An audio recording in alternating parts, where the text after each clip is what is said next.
आज की जो हमारी क्लास है वो मध्य प्रदेश का भूगोल ये हम चालू करने वाले हैं। आज का हमारा चैप्टर है, यूनिट है ये एक्चुअल में मध्य प्रदेश का भूगोल। और इसके अंदर हम कई सारे चैप्टर पढ़ेंगे, अलग अलग प्रकार के चैप्टर जो है हम इसके अंदर पढ़ेंगे।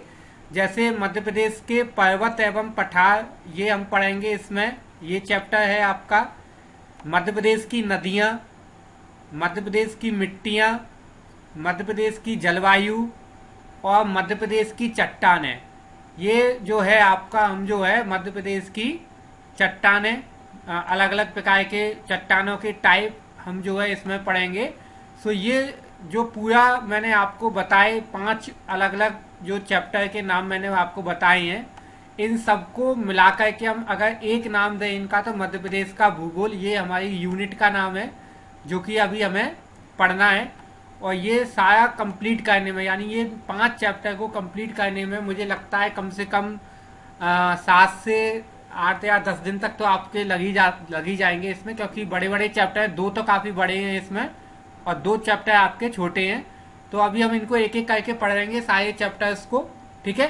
और जब हम ये 5 चैप्टर कंप्लीट कर लेंगे तो फिर भूगोल जो है आपका मध्य प्रदेश का भूगोल ये टॉपिक हमारा कंप्लीट हो जाएगा।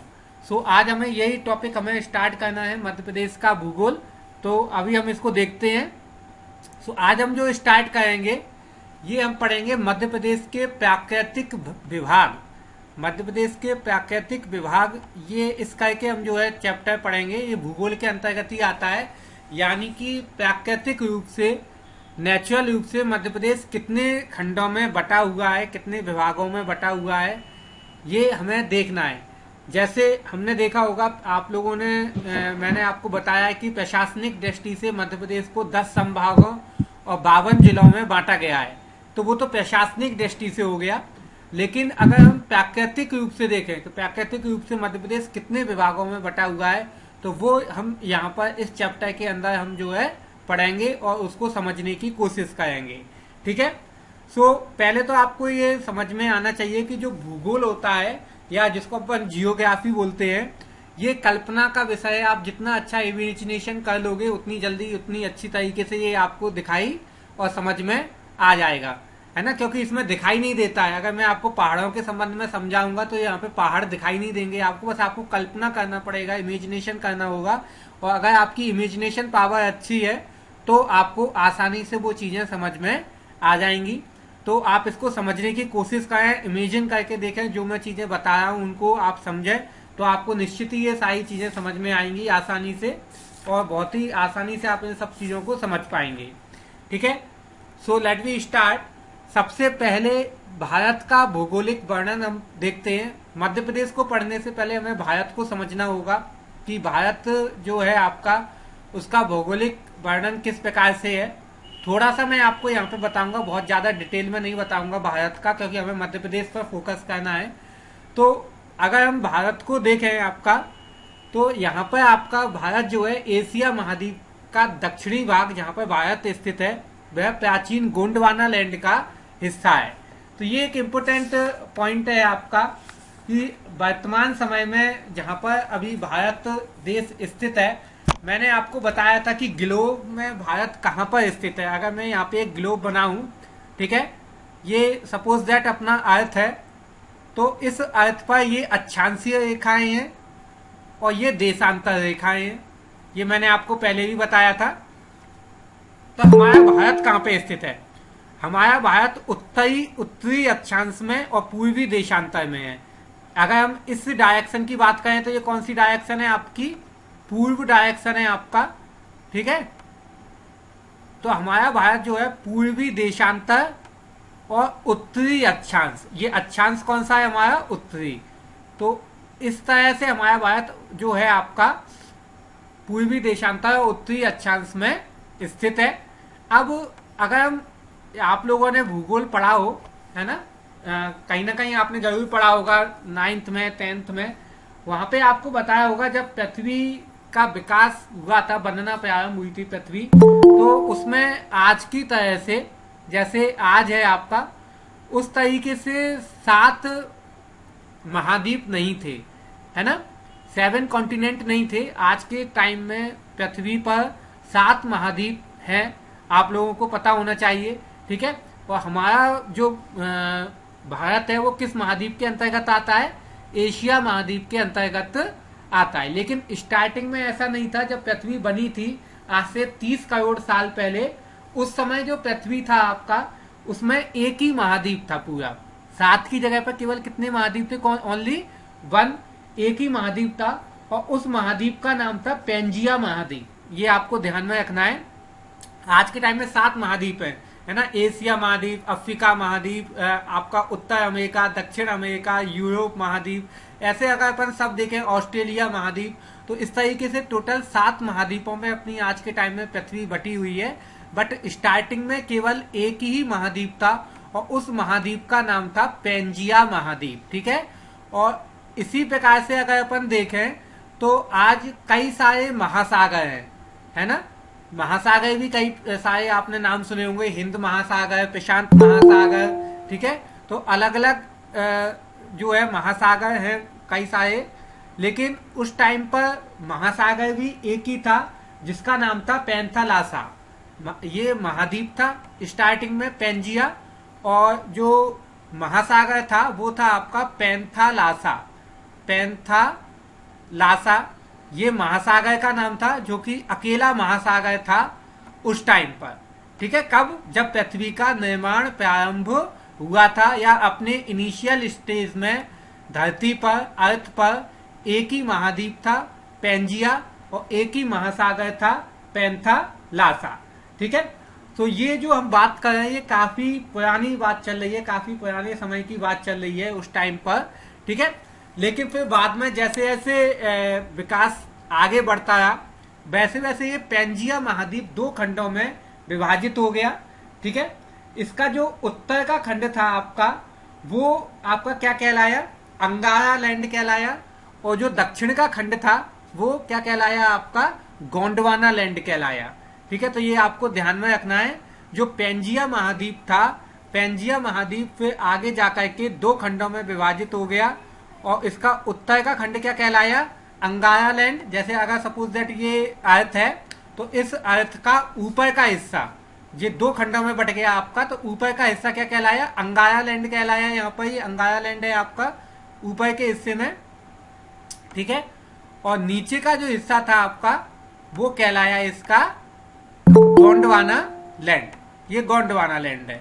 तो इस तरीके से जो है आपका ये पेंजिया महाद्वीप जो है 2 अलग अलग खंडों में विभाजित हुआ, और इसी के आधार पर यह बताया है कि जो एशिया महाद्वीप आज के टाइम में स्थित है, वो एशिया महाद्वीप वास्तव में किस लैंड का हिस्सा? पुरानी दृष्टि से अगर अपन देखें तो वो एशिया महाद्वीप जो है गोंडवाना लैंड का हिस्सा है। ये हमें समझ में आना चाहिए कि गोंडवाना लैंड का हिस्सा है। फिर बाद में जाके ये भी विघटित हो गए थे। आपका अंगारा लैंड भी अलग अलग टुकड़ों में बट गया, गोंडवाना लैंड भी अलग अलग टुकड़ों में बट गया। ठीक है, वो एक पूरा भूगोल जब आप पढ़ेंगे तब उसमें आप समझेंगे। तो जो भारत का ये वाला जो हिस्सा है आपका, नीचे का जो हिस्सा है ये वाला हिस्सा, ठीक है, ये जो हिस्सा है भारत का जो कि इस तरीके से है आपका, ठीक है, इस तरीके से तिकोना आकार लेकर के है।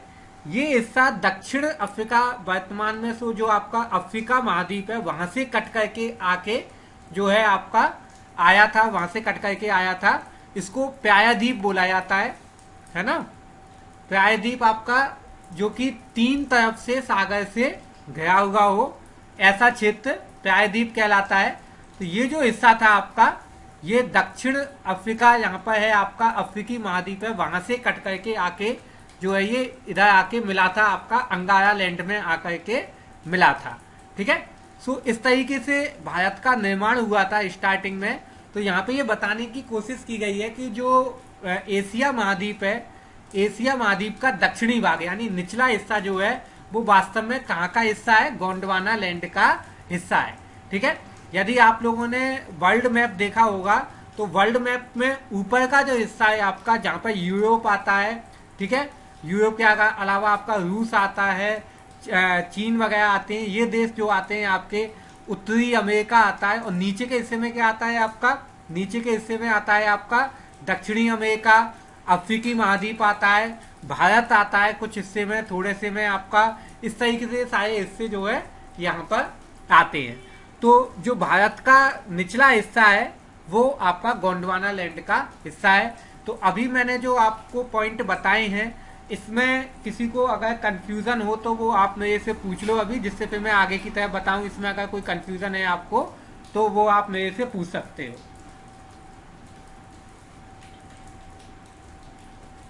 चलो अच्छी बात है, किसी को कंफ्यूजन नहीं है तो ठीक है। सो अब आगे अपन देखते हैं। तो वर्तमान में भारत का के दक्षिण में स्थित प्रायद्वीप का पठार प्राचीन गोंडवाना लैंड का ही भाग है। तो अभी मैंने आपको ये गोंडवाना लैंड का पूरी कहानी बताई। गोंडवाना लैंड क्या था आपका, यानी जो पेंजिया महाद्वीप था, एक ही महाद्वीप था पूरे विश्व में। वो महाद्वीप दो खंडों में विभाजित हो गया। ऊपर का जो भाग था, उत्तरी भाग था, वो आपका अंगारा लैंड कहलाई और दक्षिणी भाग था वो गोंडवाना लैंड कहलाई। तो जो प्रायद्वीप का पठार है वो किसका हिस्सा है, आपका गोंडवाना लैंड का हिस्सा। अब प्रायद्वीप का पठार कौन सा है वो मैंने आपको बताया। ये वाला जो हिस्सा है आपका भारत का दक्षिणी हिस्सा जो है आपका, ये प्रायद्वीप का पठार कहलाता है। और ये जो हिस्सा है आपका, ये गोंडवाना लैंड का हिस्सा है। ठीक है। प्रायद्वीप के पठार के उत्तर में वर्तमान मध्य प्रदेश स्थित है। अब मध्य प्रदेश की स्थिति क्या है आपकी, ये जो प्रायद्वीप का पठार है इसके उत्तरी हिस्से में क्या है आपका, वर्तमान समय में मध्य प्रदेश आपका जो है स्थित है। इसके उत्तर में मध्य प्रदेश स्थित है। तो प्रायद्वीप के पठार के उत्तर में वर्तमान मध्य प्रदेश स्थित है। भौगोलिक दृष्टि से संपूर्ण भारत को 5 खंडों में बांटा गया है। ये बहुत इंपोर्टेंट है, आपका याद आपको रखना है। अगर हम भारत की बात करते हैं तो भौगोलिक दृष्टि से कितने खंडों में बांटा गया है, 5 खंडों में। सबसे पहले है आपका उत्तर के पहाड़ी क्षेत्र, यानी कि ये वाला जो क्षेत्र है आपका, ये पूरा आपका पहाड़ी क्षेत्र कहलाता है उत्तर का। ठीक है, उत्तर के पहाड़ी क्षेत्र पहला खंड है आपका। फिर गंगा यमुना के मैदान, ये जो क्षेत्र है आपका, ये गंगा यमुना के मैदानी क्षेत्र कहलाता है आपका। ठीक है, गंगा यमुना का मैदान है ये पूरा। फिर इसके बाद में राजस्थान का सूखा क्षेत्र, ये राजस्थान का सूखा क्षेत्र है ये वाला। ठीक है, और प्रायद्वीप का पठार, ये प्रायद्वीप का पठार है, ये मैंने आपको बताया ही था, ये वाला प्रायद्वीप का पठार है। ये पूरा अलग से आपको दिखाई दे रहा होगा, है ना। और एक और है आपका तटीय मैदान, ये मैदानी इलाका है आपका जो सागर से लगा हुआ है। ये यहाँ पे सागर लगा हुआ है पूरा आपका, ये बंगाल की खाड़ी है और यहाँ पर जो है अरब सागर है। तो यहाँ पे जो तट बना हुआ है इसको तटीय मैदान बोला जाता है। ये पूरा जो क्षेत्र है ये तटीय मैदान कहलाता है। ठीक है, तो इस तरीके से भारत भूमि जो है 5 भागों में बटी हुई है भौगोलिक दृष्टि से। ठीक है, पहाड़ी क्षेत्र है उत्तर में, यानी हिमालय पर्वत श्रृंखला पूरी आती है अपने उत्तर में। जम्मू कश्मीर, हिमाचल वगैरह में आपका पूरा हिमालय पर्वत श्रृंखला है। ठीक है, इसके नीचे आता है आपका गंगा यमुना के मैदान आते हैं, मैदानी क्षेत्र आ जाता है पूरा आपका। यहाँ से पहाड़ खत्म, मैदानी इलाका आता है, समतल भूमि आ जाती है बिल्कुल। इसके बाद में आपका राजस्थानी का सूखा क्षेत्र आ जाता है, जिसमें कच्छ है, राजस्थान है, ये सारा इलाका आ जाता है सूखे क्षेत्र में। ठीक है, प्रायद्वीप का पठार जो निचला हिस्सा है आपका, वो पूरा प्रायद्वीप का पठार है, ये वाला जो मैंने आपको बताया था, जिसमें आपके केरला, कर्नाटका, तमिलनाडु, आपका आंध्र प्रदेश, ये तेलंगाना, ये सारे राज्य किसमें आते हैं, प्रायद्वीप के पठार के अंतर्गत आते हैं। और उसके बाद में आपका तटीय मैदानी क्षेत्र है आपका। ठीक है, जो कि साथ के साथ में आपका प्रायद्वीप के पठार से सागर से लगा हुआ इलाका जो है वो तटीय मैदानी क्षेत्र कहलाता है। ठीक है, तो इस तरीके से पूरा भारत 5 खंडों में बटा हुआ है। अब अगर हम अपने मध्य प्रदेश की स्थिति की बात करें तो ना तो वो पूरी तरह से आपका मैदानी इलाके में है और ना पूरी तरह से पठारी क्षेत्र में है, दोनों का मिक्सअप है आपका। कुछ हिस्सा मैदान में है, कुछ हिस्सा पठारी क्षेत्र में है। ज्यादातर अपने मध्य प्रदेश की भूमि पठारी भूमि कहलाती है, पठारी भूमि है मध्य प्रदेश की भूमि। ठीक है, सो ये मैंने सारे पॉइंट आपको भारत का एक शॉर्ट इंट्रोडक्शन दिया है भारत इंडियन ज्योग्राफी का। यदि इसमें किसी को कोई कंफ्यूजन हो, कोई क्वेश्चन हो, तो वो आप मेरे से पूछ सकते हैं। यदि आपके दिमाग में किसी भी तरह का कोई क्वेश्चन हो इससे रिलेटेड। है किसी के दिमाग में कोई क्वेश्चन? अब नेक्स्ट हम देखते हैं मध्य प्रदेश की भौतिक संरचना। ठीक है, अब यहाँ पे मैंने भारत की भौतिक संरचना के संबंध में बताया कि भारत जो है 5 खंडों में बटा हुआ है। पहाड़ी इलाका, मैदानी क्षेत्र, पठारी क्षेत्र, या जिसको प्रायद्वीप का पठार बोलते हैं, सूखा इलाका है, और जो है आपका तटीय क्षेत्र है ना।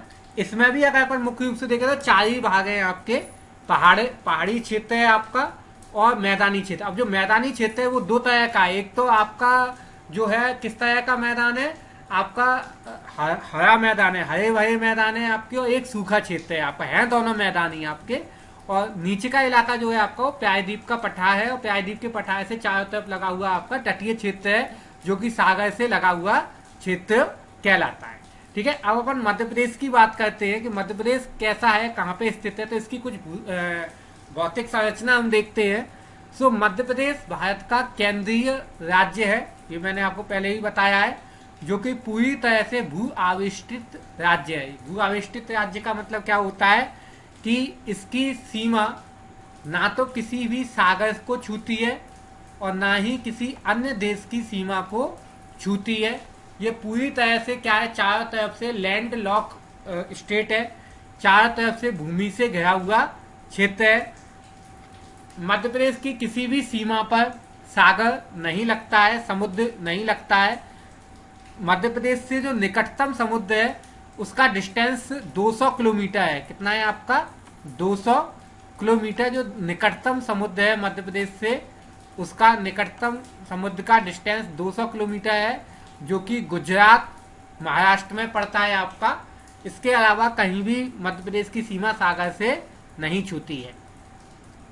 भूवैज्ञानिक दृष्टि से मध्य प्रदेश प्राचीन गोंडवाना लैंड का हिस्सा है। ये मैंने आपको पहले भी बताया था कि मध्य प्रदेश जो है आपका प्राचीन गोंडवाना लैंड का हिस्सा है। ठीक है, गोंडवाना लैंड जब अफ्रीकी महाद्वीप से कट के उसका कुछ हिस्सा जो है अंगारा लैंड से टकराया, तब जो है इस भूखंड का निर्माण हुआ है पूरे का, है ना। तो ये प्राचीन गोंडवाना लैंड का हिस्सा है।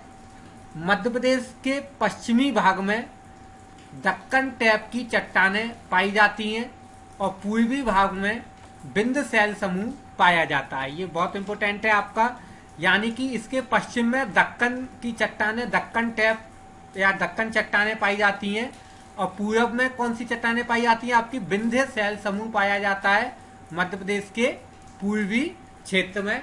तो ये आपको पश्चिम और पूरब में याद में रखना है। पश्चिम में दक्कन टैप की चट्टानें हैं और पूरब में आपका ईस्ट साइड में विंध्य शैल समूह पाए जाते हैं।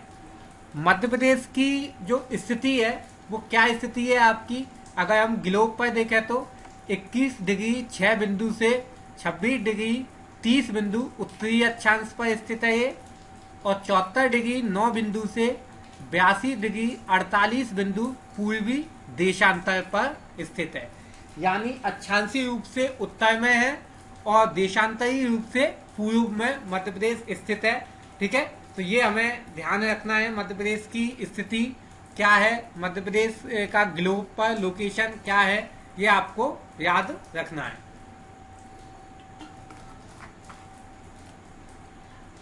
आगे देखते हैं अपन नेक्स्ट पॉइंट। वर्तमान समय में जो मध्य प्रदेश में 7 प्राकृतिक भागों में बटा हुआ है। ठीक है, प्राकृतिक रूप से मध्य प्रदेश कितने खंडों में बटा हुआ है? 7 खंडों में बटा हुआ है। ये आपको ध्यान में रखना है कि प्राकृतिक रूप से मध्य प्रदेश 7 खंडों में बटा हुआ है। अब वो 7 खंड कौन कौन से हैं वो अपन आगे देखेंगे। फिलहाल आपको मैंने ये जो 5 पॉइंट बताए हैं, इन 5 पॉइंट में से यदि किसी का कोई क्वेश्चन है तो आप वो मेरे से पूछ सकते हैं। यदि किसी को भी कोई कंफ्यूजन हो, कोई क्वेश्चन हो इन 5 पॉइंटों में से तो। सर सेकंड वाला पॉइंट को दोबारा समझाना सर। सेकंड वाला पॉइंट दोबारा समझाऊं? ठीक है, 200 किलोमीटर क्या? हाँ जी, मैं बता देता हूँ। मैंने ये बताया था कि मध्य प्रदेश की सीमा किसी भी सागर से नहीं लगती है। ठीक है, यानी इसकी ये लैंडलॉक राज्य है, भू आविष्टित राज्य है, इसकी सीमा सागर से नहीं छूती है। मध्य प्रदेश से निकटतम समुद्र कितनी दूरी पर है? 200 किलोमीटर पर स्थित है। ये मैंने बोला था कि अगर अपन निकटतम सागर का डिस्टेंस कितना है अपने यहाँ से, तो 200 किलोमीटर का डिस्टेंस है मध्य प्रदेश से। ठीक है, और कोई क्वेश्चन किसी को इससे संबंधित किसी भी प्रकार का? सर ये दक्कन टैप क्या होता है? हाँ, दक्कन ट्रैप क्या होता है बेटा, भाई ये चट्टाने पढ़ेंगे तब मैं आपको बताऊंगा। ये चट्टानों के प्रकार होते हैं, कई प्रकार की चट्टाने हैं, जिसमें से दक्कन की चट्टाने काफी फेमस है आपकी, है ना, जो कि मध्य प्रदेश के पश्चिमी इलाके पर है। जो प्रायद्वीप का जो पठार है, प्रायद्वीप के पठार में ज्यादातर दक्कन ट्रैप ही पाई जाती है, प्रायद्वीप के पठार पर ज्यादातर दक्कन ट्रैप पाई जाती है। तो जब मैं आपको चट्टाने बताऊंगा उस टाइम पे मैं इनके संबंध में बताऊंगा कि इनका निर्माण कैसे हुआ है, दक्कन ट्रैप का निर्माण कैसे हुआ है। ठीक है, तो ये दक्कन ट्रैप और बिंद सैल समूह ये दोनों चट्टानों के प्रकार हैं। ठीक है, माइक ऑफ कर लेना अपना। और कोई पॉइंट तो नहीं है, किसी को कोई क्वेश्चन नहीं है? सो ये थोड़ा सा टॉपिक हटके है, भूगोल है आपका, तो हो सकता है समझने में थोड़ी सी परेशानी है, तो इसलिए मैंने आपको पहले बोला कि ये मान करके चलने वाला सब्जेक्ट है। आप जितना ज्यादा अच्छा इमेजिनेशन कर लोगे उतनी अच्छी तरीके से आपको समझ में आ जाएगा। ठीक है, सो आगे अपन देखते हैं नेक्स्ट स्लाइड। अब यहाँ पर एक मैप दिया हुआ है, ये मैप आपको बहुत अच्छे से देखना है और इसको समझना है। इस मैप में ना तो संभाग बताए हैं ना जिले बताए हैं। यहाँ पर इस मैप में मध्य प्रदेश के 7 अलग अलग प्राकृतिक भाग बताए हैं। कौन कौन से 7 प्राकृतिक भागों में मध्य प्रदेश बटा हुआ है। ठीक है, सो यहाँ पे अगर अपन देखें तो मध्य प्रदेश पूरी तरह से पठारी क्षेत्र है, यानी पठार भूमि है आपकी। पठार भूमि कैसी होती है? ऊंची भूमि, समतल भूमि से ऊंचा उठा हुआ स्थान क्या कहलाता है? पठार कहलाता है। आगे मैं और बताऊंगा इसके संबंध में। ठीक है, सो कौन कौन से खंड है आपके? मध्य भारत का पठार है, ठीक है, मालवा का पठार, रीवा पन्ना का पठार, बघेलखंड का पठार। ठीक है, ये तो हो गए पठार, 4 तो पठार हो गए। फिर आपका नर्मदा सोन घाटी, ठीक है, 5 नंबर पर नर्मदा सोन घाटी, और सतपुड़ा पर्वत श्रेणी, सतपुड़ा पर्वत श्रेणी। ठीक है, और एक आपका बुंदेलखंड का पठार। ये जो क्षेत्र है आपका ये पूरा बुंदेलखंड का पठार है। तो 5 तो पठार है मध्य प्रदेश में आपके, 5 पठारी क्षेत्र है, उठा हुआ क्षेत्र है। नर्मदा सोन घाटी कैसा क्षेत्र है? निचला क्षेत्र है। ठीक है, घाटी है, घाटी कैसी होती है? निचली होती है। और ये जो सतपुड़ा पर्वत श्रेणी है ये पर्वतीय क्षेत्र है, यानी ये भी आपका उठा हुआ क्षेत्र है। ठीक है, ये अच्छा मध्य प्रदेश में 5 पठार, 1 घाटी, ठीक है, और 2 पर्वत श्रृंखलाएं हैं। ये जो पर्वत श्रृंखला आपको दिखाई दे रही होगी ये विंध्य पर्वत श्रृंखला है। कौन सी पर्वत श्रृंखला है आपकी? विंध्य पर्वत श्रृंखला। विंध्य पर्वत श्रृंखला मालवा के पठार और रीवा पन्ना के पठार पे पड़ती है आपकी। और नीचे की तरफ जो पर्वत श्रृंखला दिखाई दे रही है ये सतपुड़ा पर्वत श्रेणी है। ये जो पूरी है आपकी ये कौन सी है? सतपुड़ा पर्वत श्रेणी है, जो कि 3 खंडों में बटी हुई है, जिनके नाम मैं आपको आगे बताऊंगा। मैंने पहले भी कई बार बताए हैं आपको, है ना। तो ये पर्वत श्रेणी है, ये विंध्य पर्वत श्रेणी और सतपुड़ा पर्वत श्रेणी, 2 पर्वत श्रेणी है अपने मध्य प्रदेश में। 5 पठारी क्षेत्र है, 1 घाटी है आपकी जिसको नर्मदा सोन घाटी कहा जाता है। ठीक है, तो इस तरीके से ये मध्य प्रदेश अपना जो है 7 प्राकृतिक विभागों में बटा हुआ है। मध्य प्रदेश कितने प्राकृतिक विभागों में बटा हुआ है? 7 प्राकृतिक विभागों में बटा हुआ है। आप इसका स्क्रीनशॉट लें इस मैप का। ठीक है, ये मैप मुश्किल से ही मिलता है आपका, इजीली मार्केट में भी नहीं मिलेगा आपको।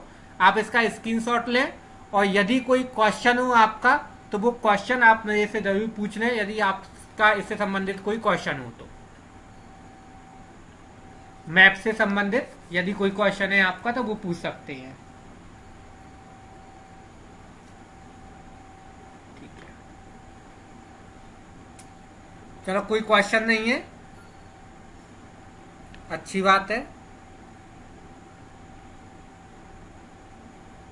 अब तो ये मैंने आपको इसके मध्य प्रदेश के 7 प्राकृतिक विभागों के नाम बताए।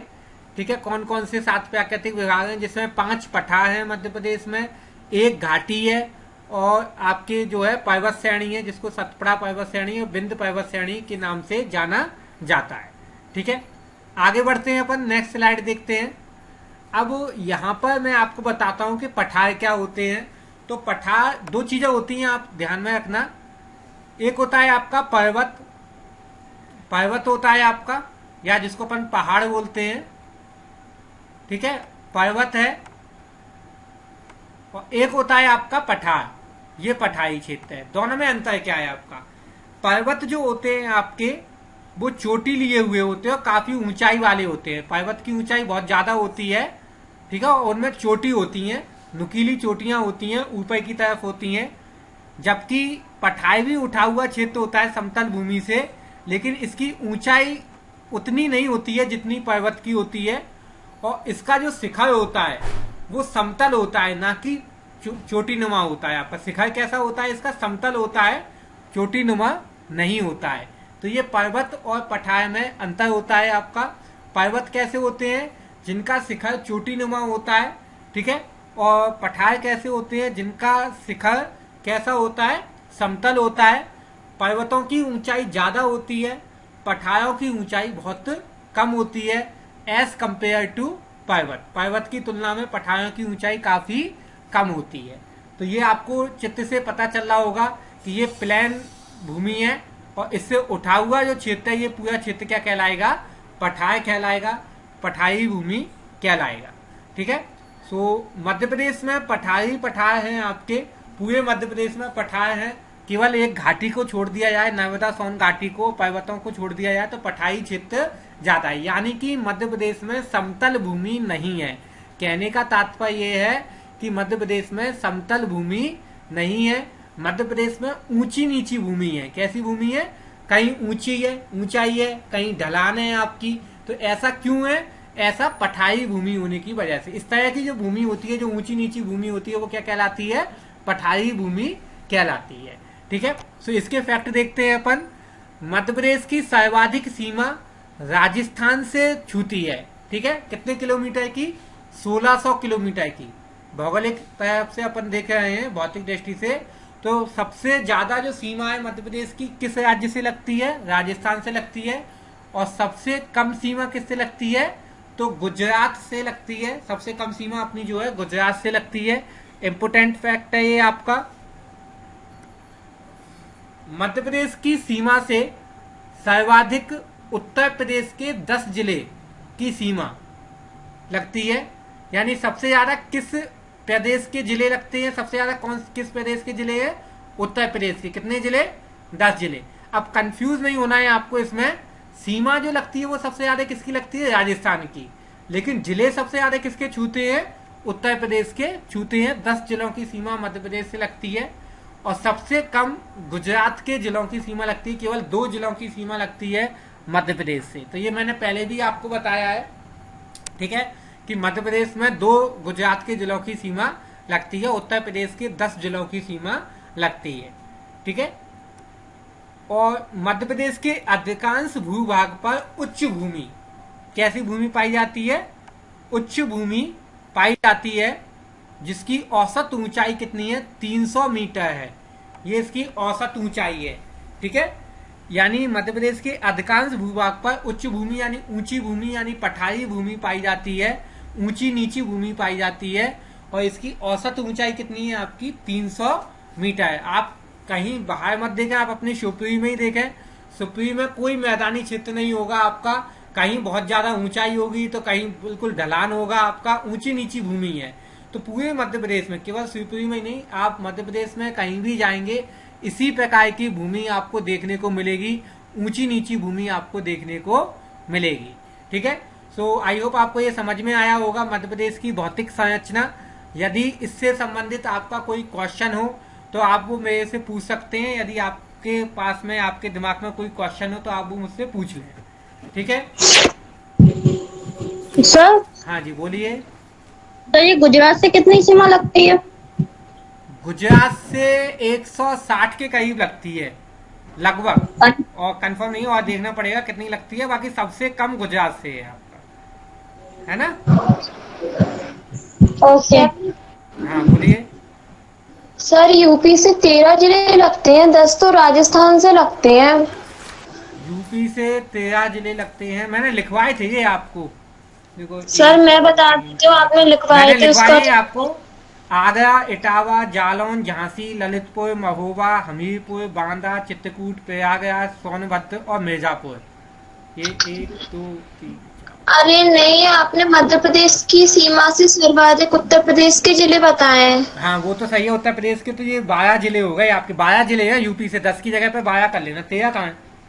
सर 13 निवाड़ी जुड़ गया उसमें, पहले 12 थे जब निवाड़ी अरे नहीं बना था तब तक। अरे नहीं नहीं नहीं, मध्य प्रदेश के नहीं बोला मैं, उत्तर प्रदेश के बोल रहा हूँ। उत्तर प्रदेश अच्छा। के 12 जिले जुड़ लगते हैं मध्य प्रदेश से। ठीक है। अच्छा। हाँ, और उत्तर उत्तर प्रदेश के ये 10 की जगह पे इसको 12 कर लेना, है ना। और ये मैंने जिले लिखवाए भी हैं। स्टार्टिंग में जब मध्य प्रदेश के फैक्ट मैंने बताए थे, उस टाइम पर मैंने जिले लिखवाए थे आपको, है ना। और राजस्थान के कितने लगते हैं ये भी मैं बता देता हूँ आपको। सर जब तक निवाड़ी नहीं बना था जब तक 12 लगते थे, लेकिन अब निवाड़ी की सीमा भी तो लगती है ना यूपी से, तो 13 हो गए। निवाड़ी की सीमा लगती है तो, लेकिन निवाड़ी जिला तो मध्य प्रदेश का है, वो आपका कोई उत्तर प्रदेश का जिला थोड़ी ना है। मैं बता रहा हूँ उत्तर प्रदेश के 12 जिले लगते हैं। मध्य प्रदेश के जितने लगते हैं वो तो अलग है, उत्तर प्रदेश के मैं आपको बता रहा हूँ। ठीक है। अच्छा। हाँ, ठीक है सर। 13 जिले जो है मध्य प्रदेश के भैया लगते हैं महाराष्ट्र के उत्तर कितने प्रदेश से। लगते हैं? 13 जिले मध्य प्रदेश के उत्तर प्रदेश से लगते हैं, और उत्तर प्रदेश के 12 जिले लगते हैं मध्य प्रदेश से। ठीक है। और ये मैंने शायद जिलों के नाम लिखवाए भी हैं आपको, है ना। और इसी प्रकार से 11 जिले लगते हैं राजस्थान के। राजस्थान के जो है 11 जिले लगते हैं, 11 जिलों की सीमा छूती है राजस्थान के। ठीक है। और गुजरात के आपके 2 जिलों की सीमा छूती है, दाहोद और छोटा उदयपुर। ये 2 जिले आपके गुजरात के लगते हैं। और इसी तरीके से मध्य प्रदेश की भी 2 जिलों की सीमा जो है गुजरात से छूती है, झाबुआ और अलियाजपुर। ये 2 जिले मध्य प्रदेश के हैं जो गुजरात से छूते हैं, और गुजरात के भी 2 जिले हैं जो मध्य प्रदेश से छूते हैं। ठीक है। और कोई कंफ्यूजन? भैया महाराष्ट्र के कितने लगते हैं?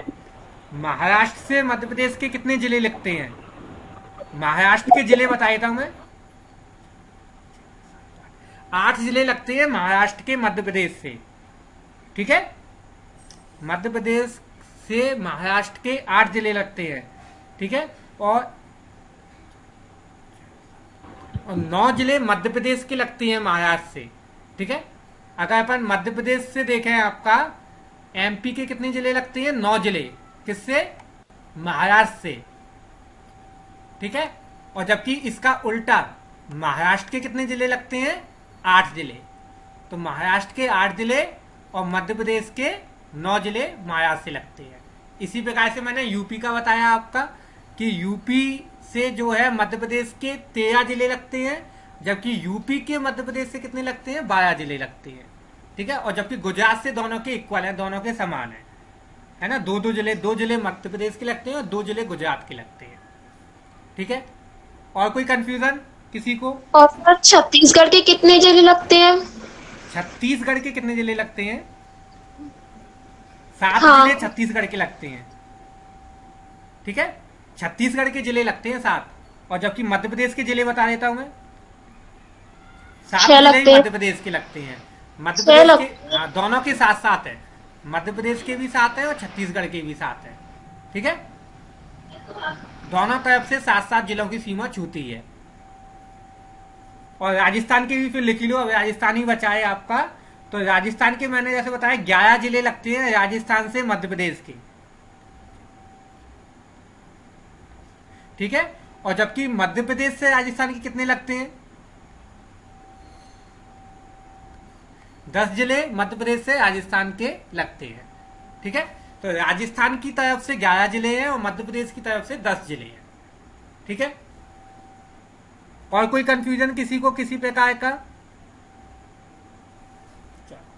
तो ये मैंने आपको सीमा, हालांकि ये शायद मैंने आपको फर्स्ट या सेकंड लेक्चर में मैंने बताया था जिलों के बारे में, कितने कितने जिलों की सीमा कहाँ कहाँ से छूती है। ठीक है।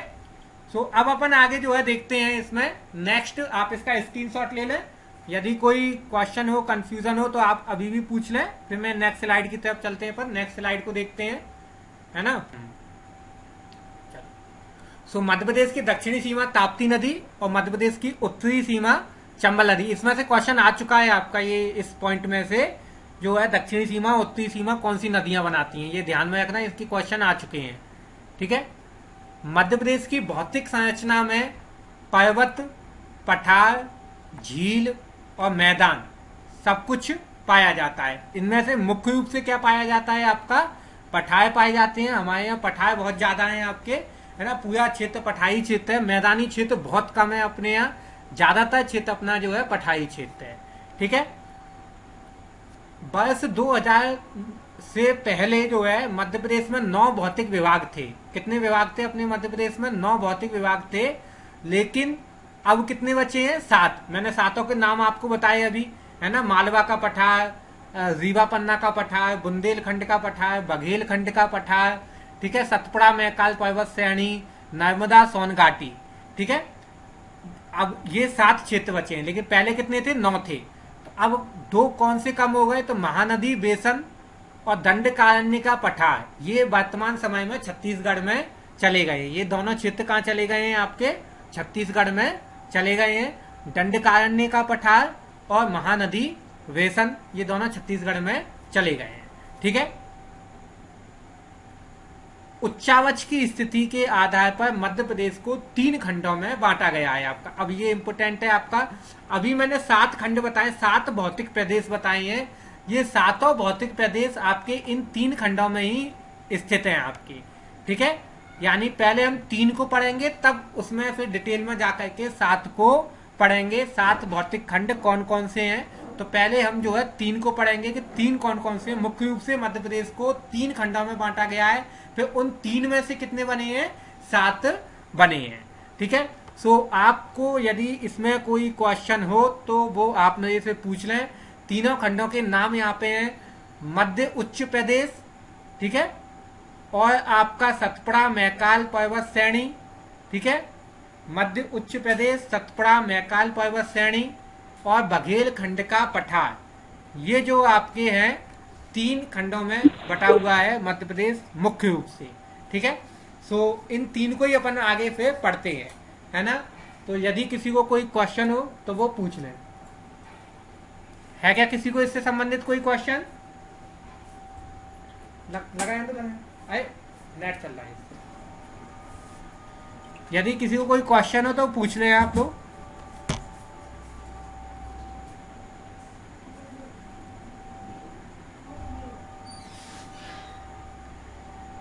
चलो, कोई क्वेश्चन नहीं है, अच्छी बात है। अब अपन इसको आगे देखते हैं, नेक्स्ट स्लाइड। सो यहां पे मैंने जैसे बताया कि वैसे तो अपन देखें तो 7 खंड है पूरे मध्य प्रदेश में। ठीक है। ये मैंने पहले भी मैं बताया था आपका, मालवा का पठार, मध्य भारत का पठार, बुंदेलखंड का पठार, रीवा पन्ना का पठार, बघेलखंड का पठार, नर्मदा सोनघाटी और सतपुड़ा मैकाल पर्वत श्रेणी। लेकिन इन 7 को, ये 7 कहां से आए हैं आपके? इन 3 में से आए हैं। मध्य उच्च प्रदेश, सतपुड़ा मैकाल श्रेणी और पूर्वी पठार, जिसको कि बघेलखंड का पठार कहा जाता है। पूर्वी पठार को क्या बोला जाता है? बघेलखंड का पठार। तो इस प्रकार से यदि अपन देखें तो ये जो पूरा क्षेत्र है आपका, ठीक है, ये वाला जो पूरा क्षेत्र है, यहां से ये पूरा क्षेत्र किसके अंतर्गत आता है? मध्य उच्च प्रदेश के अंतर्गत आता है। इसके नीचे सतपुड़ा मैकाल पर्वत श्रेणी है और साइड में आपका बघेलखंड का पठार। इस तरीके से 3 खंड है। तो मध्य उच्च प्रदेश के कितने भाग हो गए? फिर 5 उपभाग हो गए आपके। मध्य उच्च प्रदेश के 5 उपभाग हो गए।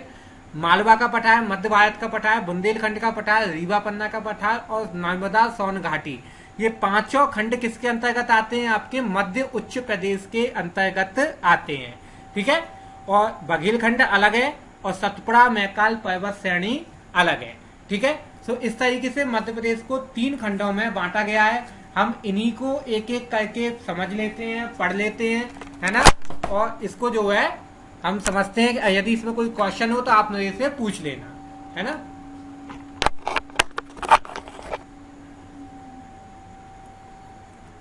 पहले सबसे पहले हम मध्य उच्च प्रदेश को देखते हैं। मध्य उच्च प्रदेश क्या है, इसकी क्या विशेषताएं हैं, उसको अपन समझते हैं और यही समझने वाला है। बाकी सतपुड़ा मैकाल पर्वत श्रेणी और बघेलखंड का पठार ये तो अपन वैसे भी पढ़ेंगे, अलग से ही पढ़ेंगे।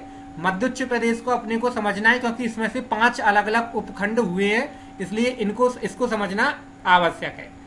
तो सबसे सर एक पहले बार कर दो सर, हाँ जी क्या हुआ? स्लाइड बैक करो सर एक बार। ये लो,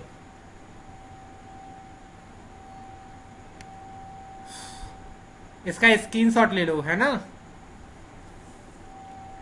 हो गया? Okay okay. मध्य उच्च प्रदेश हम देखते हैं सबसे पहले। इस प्राकृतिक प्रदेश का निर्माण आर्कियन, धारवाड़, विंध्यन और दक्कन टैप चट्टानों से हुआ है। ये जो नाम लिखे हैं यहाँ पर 4 नाम लिखे हैं, आर्कियन, धारवाड़, विंध्यन और दक्कन टैप, ये चट्टानों के नाम है, आपके चट्टानों के प्रकार हैं। तो मध्य उच्च प्रदेश की जो भूमि है उसका निर्माण किससे हुआ है? आर्कियन चट्टानों से, धारवाड़ चट्टानों से, विंध्यन चट्टानों से और दक्कन टैप चट्टानों से हुआ है। जब मैं आपको मध्य प्रदेश की चट्टानें पढ़ाऊंगा उस टाइम पर मैं इनके संबंध में बताऊंगा कि ये चट्टानें क्या होती हैं, इनकी क्या विशेषताएं होती हैं और किस प्रकार की चट्टानों में किस प्रकार के खनिज पाए जाते हैं। ये सब चीजें अपन आगे पढ़ेंगे, ठीक है? मध्य उच्च प्रदेश इन प्रकार की चट्टानों से मिलकर के बना हुआ है। इसका विस्तार मध्य प्रदेश के 2/3 क्षेत्र पर है। यानी मध्य प्रदेश के कितने क्षेत्र पर है? मध्य उच्च प्रदेश का विस्तार 2/3 क्षेत्र पर है और इसकी आकृति त्रिभुजाकार है, ठीक है? ये इंपोर्टेंट पॉइंट है, इसमें से क्वेश्चन बनने के चांसेस हैं। मध्य उच्च प्रदेश की आकृति किस प्रकार की है? तो त्रिभुजाकार है, ठीक है? त्रिभुजाकार है मध्य उच्च प्रदेश की आकृति। विभिन्न भूगायविक हलचलों के कारण इस क्षेत्र में कई पर्वत, पठार तथा कगारों का निर्माण हुआ है, ठीक है? तो 3 चीजों के नाम लिखे हैं, मैं 2 को आपको पहले ही बता चुका था। पर्वत और पठार क्या होते हैं? पर्वत मैंने क्या बताए थे? काफी ऊंची ऊंची चोटी जिनकी होती है वो क्या कहलाते हैं? पर्वत कहलाते हैं। और ऐसी भूमि जो समतल हो, ऊंचाई तो हो लेकिन उनके शिखर जो है कैसे हो? समतल हो, क्या कहलाते हैं? पठार कहलाते हैं। पठार की ऊंचाई कम होती है, पर्वतों की ऊंचाई बहुत ज्यादा होती है, ठीक है? अब कगार क्या होता है? तो ये जो अगर जैसे मान लो कोई पठार उठा है आपका, फिर ये नीचे की तरफ जो आया है आपका, तो ये क्या कहलाएगा? कगार कहलाएगा, जिसको अपन ढलान बोलते हैं। ये क्या कहलाता है? कगार कहलाता है। तो अपने मध्य प्रदेश में पर्वत भी हैं, पठार भी हैं और कगार भी हैं, सभी तरह का भौतिक क्षेत्र यहाँ पर स्थित है मध्य प्रदेश की भूमि पर। इन्हीं कगारों तथा भ्रंशों से विभिन्न नदियों, घाटियों, मैदानों और जल प्रपातों का निर्माण हुआ है, ठीक है? तो यानी क्या क्या नदियां, घाटियां, मैदान, ये सब कहाँ से बने हैं आपके? यही आपका जो कगार है, पर्वत है, पठार है, यहीं से सब नदियां निकली हैं अपनी। मैदान, घाटियां वगैरह सब इन्हीं से ही बनी हुई हैं आपकी। तो ये सारी जो चीजें हैं ये मध्य उच्च प्रदेश की भूमि पर स्थित है। मध्य उच्च प्रदेश का विस्तार उत्तर में यमुना के मैदानों से, पश्चिम में अरावली पर्वत और दक्षिण में नर्मदा सोन घाटी तक है। यानी कि उत्तर में अगर अपन बात करें कहाँ पर? उत्तर प्रदेश में आपका ये हम जो है मुरैना, भिंड वगैरह की बात करें तो उत्तर प्रदेश की सीमा लगती है और वहाँ पर यमुना नदी के मैदान आ जाते हैं आपके। उत्तर में यमुना के मैदान है, पश्चिम में अरावली पर्वत श्रृंखला आती है, पूरी राजस्थान, गुजरात, दिल्ली वगैरह तक पूरा आपका अरावली पर्वत पड़ा हुआ है। तो ये हमारे पश्चिम में स्थित है। और दक्षिण में क्या है आपके? ये दक्षिण में है इसके नर्मदा सोन घाटी, ये पूरी घाटी क्षेत्र जो है आपका दक्षिण में स्थित है। तो इस तरीके से अगर अपन देखें तो उत्तर में मैदान है आपका, पश्चिम में पर्वत है और दक्षिण में क्या है? घाटी है। तीनों जगह 3 तरह की भौतिक संरचनाएं हैं। मैदान यानी समतल भूमि, पर्वत यानी बिल्कुल उठा हुआ क्षेत्र और घाटी यानी कि निचला क्षेत्र। तो 3 तरह की भौतिक संरचनाओं से घिरा हुआ मध्य प्रदेश का मध्य उच्च प्रदेश भूभाग है, ठीक है? इसमें यदि आपका कोई क्वेश्चन है तो आप वो मेरे से पूछ लें। यदि आपको कोई क्वेश्चन नहीं, पॉइंट नहीं समझ में आया हो तो उसको मैं समझा दूंगा, यदि आपको नहीं समझ में आया हो तो। सर कगार क्या होता है? कगार क्या होता है? कगार का मतलब मैंने अभी बताया था कि जो ढलानी भाग होता है, ढलान क्षेत्र होता है, उसको कगार बोला जाता है ना। जो ढलानुमा भाग होता है, जैसे किसी पर्वत से अगर अपन ऊपर से नीचे की तरफ देखेंगे तो वो ढलानी क्षेत्र आ जाएगा आपका, तो वो क्या कहलाएगा? कगार कहलाएगा। Okay sir. और कोई पॉइंट? चलो आगे बढ़ते हैं अपन नेक्स्ट। इसका स्क्रीनशॉट ले लेना। नेक्स्ट आपका, ठीक है। सो अभी ये मैप आपको दिखाई दे रहा होगा। तो मैंने जैसे बताया था कि यहाँ पे पूरा जो आपका उत्तर प्रदेश लगा हुआ है, यहाँ पे ये यमुना के मैदान है आपका पूरा। मैंने बताया था गंगा यमुना के मैदान, उत्तर प्रदेश, पूरा उत्तर प्रदेश, बिहार, इन सब में ये मैदानी इलाका है और यहाँ पे गंगा यमुना के मैदान पाए जाते हैं, ठीक है। ये पूरा अरावली पर्वत है, यहाँ से आपका राजस्थान और दिल्ली तक गया है आपका ये अरावली पर्वत पूरा। ये अपने कहाँ पर स्थित है? पश्चिम में स्थित है। और ये जो पूरा क्षेत्र है आपका नर्मदा सोन घाटी, ये पूरा आपका क्षेत्र मध्य उच्च प्रदेश के अंतर्गत आता है। यदि हम मैप की बात करें तो मैप का ये वाला इलाका पूरा जो है आपका मध्य उच्च प्रदेश में आता है, ठीक है। अभी अपन इसके पॉइंट की बात करते हैं। अगला पॉइंट क्या है? इस क्षेत्र में स्थित विंध्य पर्वत की अधिकतम ऊंचाई 752 मीटर है। यानी ये जो विंध्य पर्वत श्रृंखला इसी क्षेत्र के अंतर्गत आ जाती है और इसकी अधिकतम ऊंचाई कितनी है? 752 मीटर विंध्य पर्वत की अधिकतम ऊंचाई है, ठीक है। पश्चिम से पूर्व की ओर जाने पर विंध्य पर्वत की ऊंचाई घट जाती है। यानी कि पश्चिम से पूर्व की ओर जैसे जैसे अपन चलते जाते हैं वैसे वैसे विंध्य पर्वत की ऊंचाई क्या हो जाती है? घट जाती है। पूर्व में आपका ये विंध्य पर्वत जो है कैमूर पर्वत और आपका भांडे पर्वत श्रृंखला के रूप में जाना जाता है। भांडे पर्वत और कैमूर पर्वत के नाम से जाना जाता है ये विंध्य पर्वत। मध्य उच्च प्रदेश को पुनः 5 खंडों में बांटा गया है। फिर से 5 खंडों में बांटा गया है। कौन कौन से उपखंड है इसके? 5। तो मालवा का पठार और मध्य भारत का पठार, बुंदेलखंड का पठार, रीवा पन्ना का पठार और नर्मदा सोन घाटी, ठीक है। ये 5 खंडों में मध्य उच्च प्रदेश बटा हुआ है। 5 खंडों में पूरा ये मध्य उच्च प्रदेश का भूभाग बटा हुआ है। तो ये मैंने आपको मध्य उच्च प्रदेश के संबंध में बताया, ठीक है।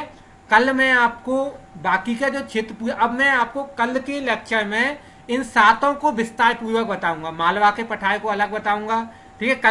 कल यदि कल कंप्लीट हो जाता है तो ठीक है, अदरवाइज फिर अपन इसको आगे की तरफ और पढ़ेंगे, है ना।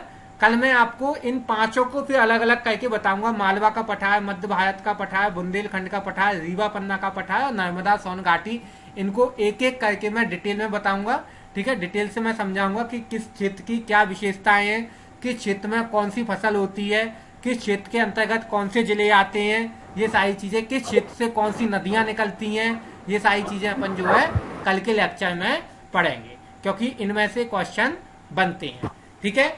सो आज का लेक्चर इतना ही काफी है। आप इसका स्क्रीनशॉट ले लें, है ना।